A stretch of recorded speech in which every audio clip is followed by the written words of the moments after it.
கடந்த தேனு கொம்பு தேன் எடுத்து வருவாங்க. எடுத்து வந்து எங்க அம்மா அம்மாங்களுக்கு கொடுப்பாங்க. அந்த தேனை குடிச்சு தான் வளர்ந்துட்டு இருக்கோம். அப்போ அந்த தேனையாவது கூட தாத்தாவும் ஒரு செட்டை நான் குடிச்சிட்டு போறேன். ஏன் கிடையாது? ஏ தாத்தா, அம்மாவும் அப்பாவும் வந்தாத்தான் எங்களுக்கே சாப்பாடு. இதுக்கு மேல இருவ நீங்க நின்றுகிட்டு இருந்தீங்கன்னா எங்க அம்மாவும் அப்பாவும் வந்தா உன்னை போட்டு தள்ளிடுவாங்க. பட்டுன்னு போட்டா நீ கிடக்கு பொட்டுன்னு போய் சேர்ந்துருவாங்க. அதனால நீ வீட்டுக்கு போகணும் தாத்தா என்று பத்திரகாளியம்மா கேட்டபோது வாருங்கம்மா தாலியேறு, வாருங்கம்மா தாலியேறு, வார்த்தை ஒன்று சொல்ல கேளு, உங்க 8 பேர்களுக்கு எம்மாயே பத்திரகாளி, எனக்கு தண்ணி இல்ல, அன்னம் இல்ல, ஆகாரம் இல்லை என்று சொல்லிக் கொண்டிருக்கிறாய். நீங்க இருக்கக்கூடிய அழகுக்கு இந்த 8 பேர் இங்க இருக்க வேண்டிய ஆளா? ஓயும் ஓயும் ஒரு கொம்பு தேனை முடித்தா நீங்க வளர்ந்து கொண்டிருக்கீங்க.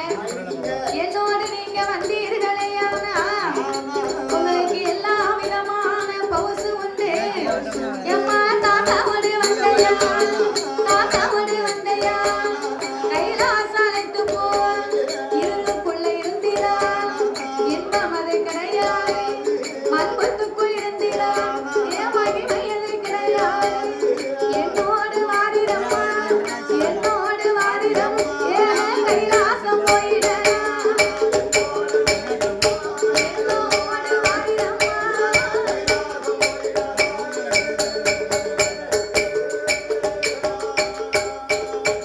தாயே என்னோடு வாரிடம்மா, கைலாசம் போயிடணும். காரியங்கள் 8 பேர் கண்ணவிட சொன்னபோது, ஏ பத்ரகாளி, தாத்தா கூட வந்தேன்னா உன்னை கைலாசத்துக்கு நான் அழைத்து கொண்டு போவேன்.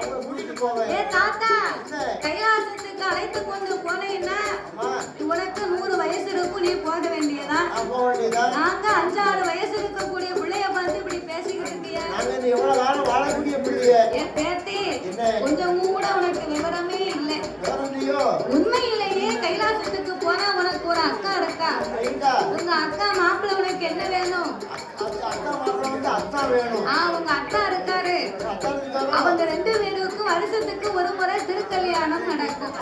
கல்யாண வீட்டுல உனக்கு என்னென்ன சாப்பாடு உண்டோ 21 வகைக்கறியும், எலுமிச்சங்காய் பச்சடியும், 41 வகைக்கறியும், உனக்கு நாரத்தங்கா பச்சடியோட தாத்தா நான் உனக்கு வேணுங்க சாப்பாடு.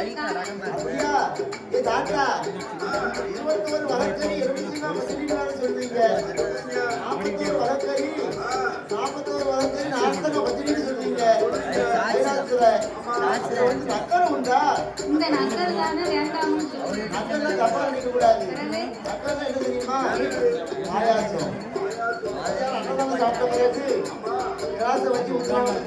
பாயசத்தை சாப்பிட்டா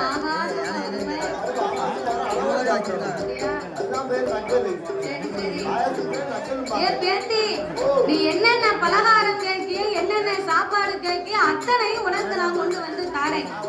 நீங்க 8 பேருக்கும் சம்மதம்னா இந்த பறக்கும் படகுல ஏறி உட்காருங்க அப்படின்னு சொன்ன உடனே பத்திரகாளி அம்மா யோசித்து பார்த்தா,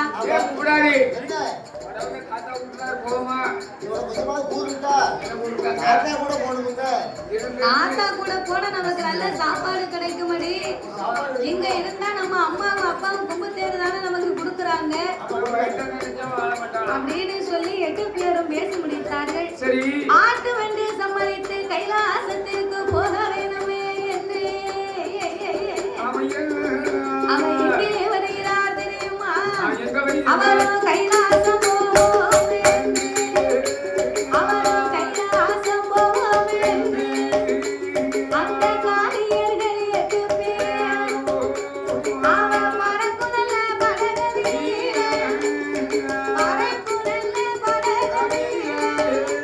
அந்த பாவையர்கள் இருந்தவா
சரி நாகக்கண்ணிக்கு நாசி விளைந்தது நச்சுன தும்மல். ஆச்சி அம்மா. அவன் நச்சுன தும்மலிட்ட உடனே அப்பந்தான் நாகக்கண்ணி நினைக்க, ஐயையோ ஐயையோ நம்ம பிள்ளைகளை பார்க்காம ஆமா வந்ததுனால நம்ம பிள்ளைக்கு ஏதாவது ஆபத்து எதுவும் வந்து விட்டதா?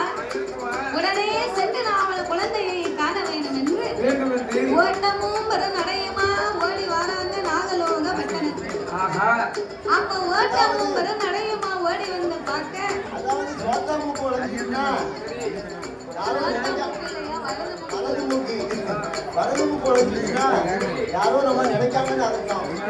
அதே மாதிரி இடது மூக்கு உடைஞ்சிருச்சுன்னா நம்ம யாரும் பேசுனாங்கன்னு அர்த்தம். இப்ப நேரத்துக்கு வலது மூக்கு உடைஞ்சிக்கிட்டே இருக்கு. ஏன் உடையுதுன்னு கேட்கணும்.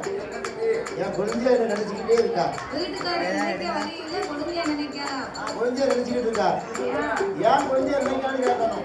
இருக்கு நான் வரும்போது வீட்டுக்கு வரும்போது எனக்கு பைசா கிடையாது. அவன்கிட்ட 500 ரூபாய் கடன்